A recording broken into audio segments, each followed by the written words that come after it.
하나님께서 오늘 우리에게 주시는 말씀은 다니엘 2장 1절에서 13절입니다. 다니엘 2장 1절에서 13절입니다. 제가 가진 구약 성경 1232쪽입니다. 저와 여러분이 한 절씩 교독하고 마지막 절은 함께 읽겠습니다. 느부갓네살이 다스린 지 2년이 되는 해에 느부갓네살이 꿈을 꾸고 그로 말미암아 마음이 번민하여 잠을 이루지 못한지라.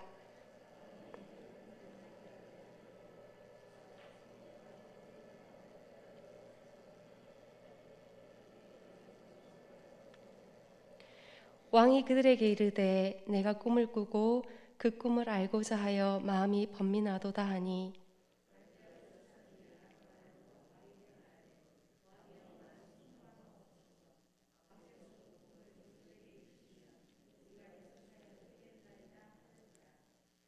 왕이 갈대아인들에게 대답하여 이르되 내가 명령을 내렸나니 너희가 만일 꿈과 그 해석을 내게 알게 하지 아니하면 너희 몸을 쪼갤 것이며 너희의 집을 거름더미로 만들 것이요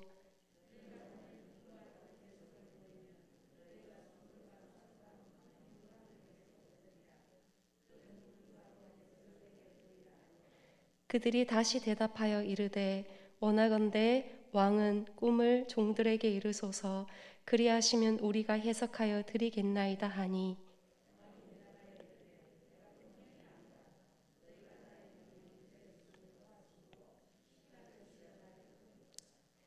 너희가 만일 이 꿈을 내게 알게 하지 아니하면 너희를 처치할 법이 오직 하나이니 이는 너희가 거짓말과 망령된 말을 내 앞에서 꾸며 말하여 때가 변하기를 기다리려 함이라. 이제 그 꿈을 내게 알게 하라. 그리하면 너희가 그 해석도 보일 줄을 내가 알리라 하더라.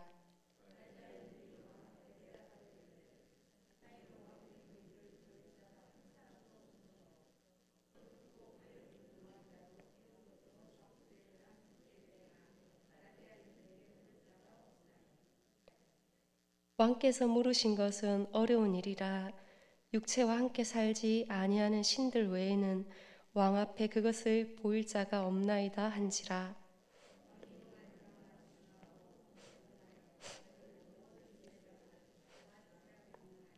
함께 읽겠습니다. 왕의 명령이 내림에 지혜자들은 죽게 되었고 다니엘과 그의 친구들도 죽이려고 찾았더라. 아멘.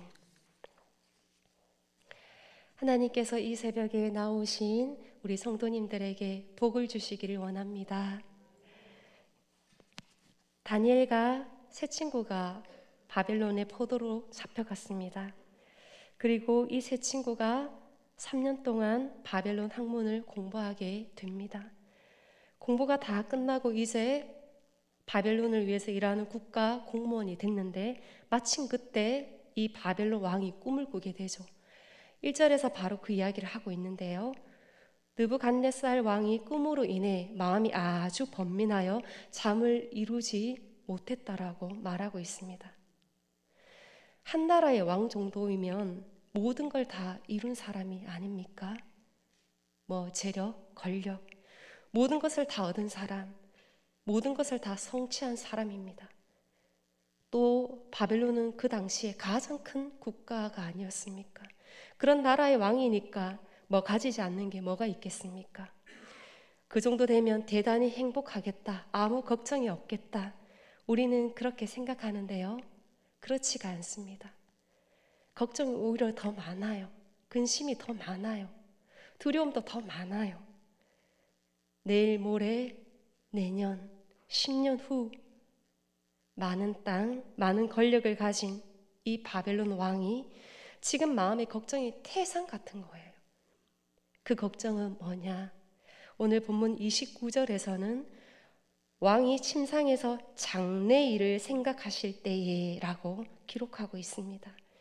미래에 대한 걱정, 미래에 대한 불안이 이 왕의 마음에 가득해서 뒤척뒤척 잠을 이루지 못하는 그런 모습입니다.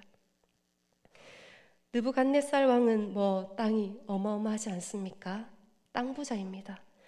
그런데 평안에 대해서는 거지라고 말할 수 있습니다.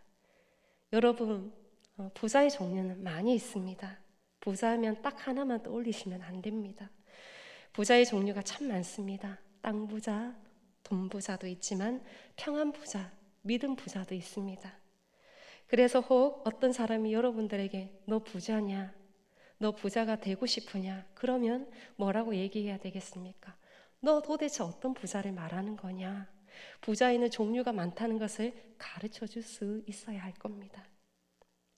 부자라는 게 꼭 돈, 땅, 그런 부자만 있는 것이 아니라 평안 부자, 믿음 부자도 있다는 거, 그게 오히려 낫다는 걸 가르쳐 줄 수 있어야 할 것입니다.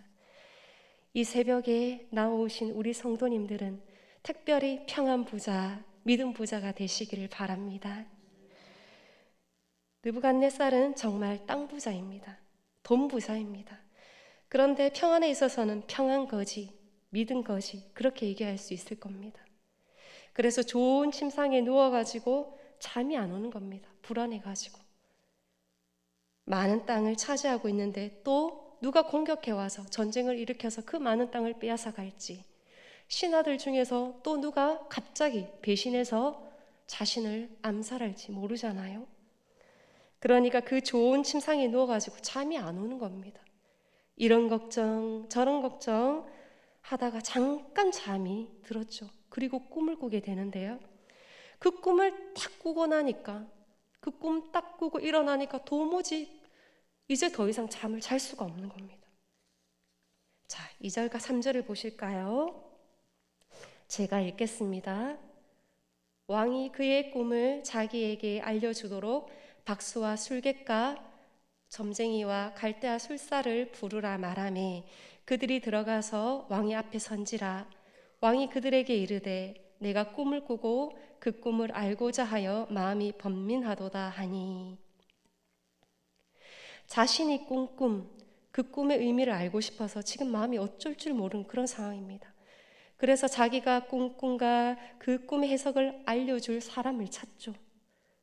그런데 그게 어떻게 가능하겠습니까? 누가 할 수 있겠습니까? 그래서 4절에서는요, 술사들이 이렇게 말합니다. 왕이여, 그 꿈이 뭔지 말해주시면 우리가 해석해 주겠습니다. 꿈을 얘기해 줘야 우리가 그 꿈에 대해서 해석을 할 수 있지 않겠습니까? 그 꿈이 뭔지 말해주면 우리가 해석하겠습니다. 그러니까 왕이 뭐라고 대답합니까? 지금 술사들은 굉장히 상식적인 이야기를 하고 있지 않습니까? 그럴 때 왕이 어떻게 대답하는가? 5절, 6절을 보실까요? 한번 왕의 인상을 생각하시면서 함께 읽겠습니다. 시작. 왕이 갈다인들에게 대답하여 이르되 내가 명령을 내렸나니 너희가 만일 꿈과 그 해석을 내게 알게 하지 아니하면 너희 몸을 쪼갤 것이며 너희의 집을 거름더미로 만들 것이요 너희가 만일 꿈과 그 해석을 보이면 너희가 선물과 상과 큰 영광을 내게서 얻으리라. 그런즉 꿈과 그 해석을 내게 보이라 하니, 이미 명령 내려졌다. 나 안 바꾼다, 이 명령. 그러니까 너희가 해야 할 일은 이 꿈이 뭔지, 이 꿈의 해석을 나에게 말해라. 이것이 너희가 할 일이다. 이게 어떻게 가능하겠습니까? 7절에서 9절까지는 이야기를 또 한번 반복하고 있는데요. 자, 여러분 한번 생각해 보십시오. 도대체 누가 그 일을 할 수 있겠습니까? 여러분이 지난밤에 꿈을 꿨는데 그 꿈을 누가 알겠습니까? 여러분 마음 깊은 곳에 있는 그걸 누가 알아낼 수 있겠습니까? 불가능한 일이지요. 상식적으로 불가능한 일입니다. 그런데 이상하게도 느부갓네살 왕은 그 질문에 대해서 답을 해줄 수 있는 사람이 있다라고 믿는 겁니다. 그게 참 이상하죠. 그게 이상한 겁니다. 그래서 느부갓네살 왕의 마음속에서 계속 질문이 나오는 거예요. 이 꿈이 뭐고 이 꿈의 해석은 뭔가? 왕이 꾼 꿈을 누가 알겠습니까? 그 해석을 누가 해주겠습니까? 그럼에도 불구하고 계속해서 그 질문이 일어나는 이유는 하나님께서 그 꿈을 주셨고 그로 말미암아 생긴 질문이기 때문입니다.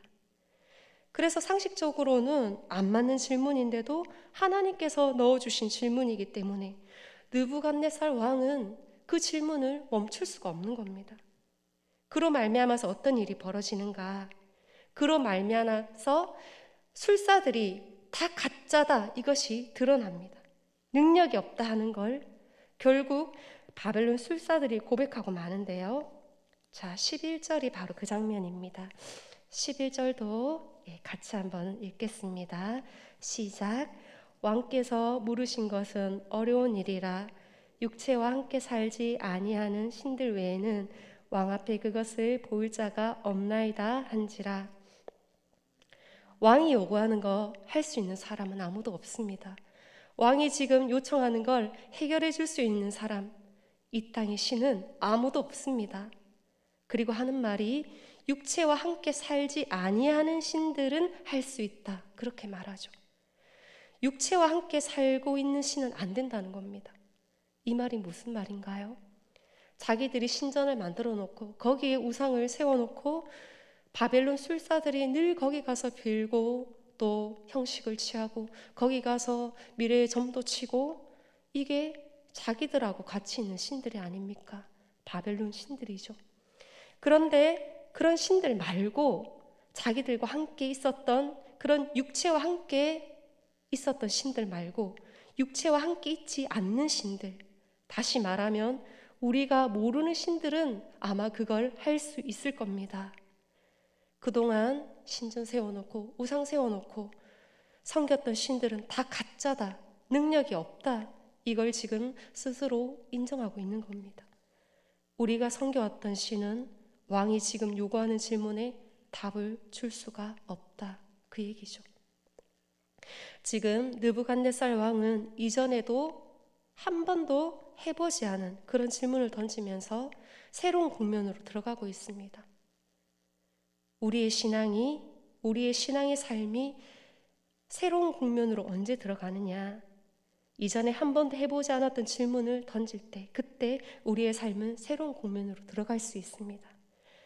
그렇지 않고 우리의 질문이 우상을 섬기는 사람들이 가지는 질문, 세상 사람들이 가지는 질문하고 똑같은 그런 질문만 가지고 산다면, 그냥 먹고 사는 것, 먹고 사는데 필요한 이거 주세요, 이거 필요합니다, 그것도 필요하지요.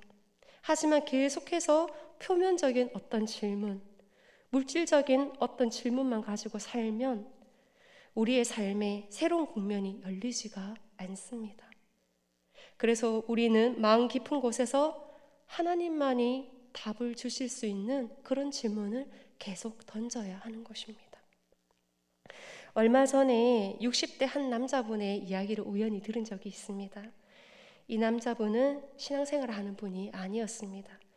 그런데 이제 자신이 이제 60대에 접어들면서 또 아버지가 연로하셔서 돌아가실 날이 얼마 남지 않게 되자 그 아버지를 보면서 아버지가 돌아가시고 나면 그 다음은 자신의 차례구나, 그런 생각이 들면서 마음속에 질문이 생기는 거죠. 죽음 이후는 어떻게 되는 걸까? 그리고 구원의 문제에 질문을 던지게 됩니다. 그 전까지는 그런 질문을 하지 않았죠. 뭐 먹고 사는 거, 진급하는 거, 사업하는 거, 이게 모든 질문이었다면 이제 60대가 접어들어서 던지는 질문은 죽음 이유는 어떻게 되는가, 구원의 문제는 어떻게 되는가, 이게 질문이에요. 그러면서 성경을 읽고 유튜브에 있는 설교 말씀을 계속 보면서 그렇구나, 답은 성경에 있구나, 답은 하나님께 있구나, 그걸 깨닫게 되었다라는 그런 이야기를 들은 적이 있습니다. 세상이 답을 줄 수 없는 근본적인 질문을 던지는 게 중요합니다. 그 질문을 던져야 가짜가 가짜라는 것이 드러납니다. 느부갓네살 왕이 하나님이 주시는 그 꿈으로 말미암아서 질문을 던지니까 가짜가 드러났잖아요. 그전에는 우상이 굉장히 도움을 주고 전쟁에서 이기게 해주고 또 잘 먹고 잘 살게 해주는, 그렇게 해주는 것이 우상이라고 생각을 했는데, 그런데 질문이 깊어지고 아무나 할 수 없는 질문을 던지니까 그때서야 비로소 가짜가 가짜로 드러나게 되었죠. 가짜가 가짜로 이제 드러나니까 우린 못합니다. 지금 섬기던 그 신들은 당신이 질문하는 거 답 못 줍니다. 이게 드러나니까 그 다음 왕의 명령이 어떻게 되는가 볼까요? 12절과 13절을 보시면 왕이 이로 말미암아 진노하고 통분하여 지혜자들을 다 죽여라. 바벨론의 술사들을 다 죽여라 명령합니다. 근데 여기에 누가 포함이 되어 있나요? 다니엘과 세 친구가 포함이 되어 있죠. 불똥이 이 다니엘과 세 친구에게 튀어버린 겁니다. 여러분, 이 장면, 이 사건 한번 생각해 보십시오. 나하고 크게 연관도 없는 어떤 사건이었는데, 어떤 일이었는데 그게 점점점 이상하게 커지더니 그 사건이 나에게 덮쳐온 거예요. 얼마나 억울하겠습니까? 당황스럽고 억울하기도 하고 나하고는 거리가 먼 혹은 상관없는 그런 일이라고 여겼는데 그게 점점 이상하게 커지더니만 나한테까지 영향을 끼치는 어려움을 당하게 된 거예요. 자, 그러면 그럴 때 우리의 삶에 그런 일이 닥칠 때 우리는 뭘 생각해야 될까요? 지금 나한테 닥친 그 일이 어려운 일인가, 쉬운 일인가? 나한테 좀 좋은 영향을 끼칠 것인가, 나쁜 영향을 끼칠 것인가? 이런 것들을 우리가 생각하기가 쉽습니다. 그런데 거기서 던져야 할 질문은 그게 아닙니다. 우리가 그런 상황에서 던져야 할 질문은 어떤 질문인가 하면 이것의 출발이 뭔가 하는 겁니다. 이건 세상 사람들이 던질 수 있는 질문이 아닙니다. 하나님을 믿는 사람들이 던질 수 있는 질문입니다. 이 일의 시작은 누군가? 이 일의 시작은 누군가? 이걸 우리는 질문으로 던져야 합니다. 다니엘과 세 친구에게 닥친 지금의 이 일, 다니엘과 세 친구도 술사들도 지금 다 죽여라 하는 이 명령을 따라서 죽임을 당할 수밖에 없는 그런 상황을 당했는데요. 이 일이 또 이 일의 시작이 뭐라고요? 이 일의 시작이 뭔가 29절을 다시 한번 볼까요? 왕이여, 왕이 침상에서 장래일을 생각하실 때에 은밀한 것을 나타내시는 이가 장래일을 왕에게 알게 하셨사오며, 여기서 은밀한 것을 나타내신 이가 누구입니까? 하나님이시지요. 그 꿈을 누가 줍니까? 하나님이 주셨다는 얘기입니다. 이게 그냥 겉으로 보기에는 왕이 자다가 꿈을 꿨어요. 그런데 그 꿈을 꿔가지고 사람들에게 시비를 걸어서 이 꿈이 뭔지 알아맞혀라. 이 꿈의 해석도 알아맞혀라. 막 일이 이상하게 되어가지고 술사들이 다 죽임을 당하는 그런 일이라고 표면적으로는 보이지만 왕이 미쳤다. 돌아도 한참 돌았다. 그렇게 겉으로는 보일 수 있지만 실은 그게 아니고 하나님으로부터 시작된 일이라는 겁니다. 하나님으로부터 시작된 일. 그러면 하나님으로부터 시작된 일은 하나님이 어떻게 하시겠습니까? 하나님으로 시작된 일은 하나님이 완성하십니다. 하나님이 시작하신 일은 하나님이 반드시 완성하세요. 하나님이 시작하시고선 안 되겠다, 흐지부지하게 되는 일은 결코 없습니다. 하나님이 시작하시면 반드시 하나님이 완벽하게 마무리를 하세요. 빌립보서 1장 6절입니다. 너희 안에 착한 일을 시작하신 이가 그리스도 예수의 날까지 이루실 줄을 우리가 확신하노라. 아멘. 사랑하는 성도 여러분, 여러분에게 시작하신 이가 이루십니다. 시작하신 이가 이루세요. 그러면 느부갓네살에게 꿈을 주시면서 그걸로 인해서 일을 시작하셨는데요. 그 끝은 뭘까요? 그 끝은 뭘까? 어떻게 이루시는가 한번 볼까요? 48절과 49절. 하나님이 이 꿈, 이 일을 가지고 어떻게 하시는가? 48절과 49절을 함께 마지막으로 같이 읽겠습니다. 시작. 왕이 이에 다니엘을 높여 귀한 선물을 많이 주며 그를 세워 바벨론 온 지방을 다스리게 하며 또 바벨론 모든 지혜자의 어른을 삼았으며 왕이 또 다니엘의 요구대로 사드락과 메삭과 아벳느고를 세워 바벨론 지방의 일을 다스리게 하였고 다니엘은 왕국에 있었더라. 아멘. 하나님이 어떻게 하셨습니까? 다니엘과 세 친구를 높여주셨습니다. 여러분, 하나님이 시작하시고 하나님이 끝을 맺는다라고 하는 것이 우리 믿음 안에 분명하면 그 과정 중간에 우리에게 굉장히 혼란스럽고 또 어려워 보이고 또 억울한 일을 당하는 것 같아 보여도 그런 수많은 일들, 그런 가정 속에서 생기는 그 일 역시 두려워할 필요가 없는 것입니다.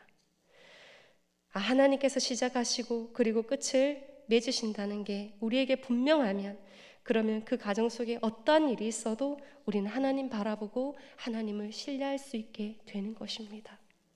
그러므로 우리의 질문은 뭐여야 하겠습니까? 우리 인생의 가정 가운데 어떤 일이 생겼을 때 우리의 질문은 뭐여야 하겠습니까? 왜 나한테 이렇게 어려운 일이 생깁니까? 왜 나한테 이렇게 억울한 일이 생깁니까?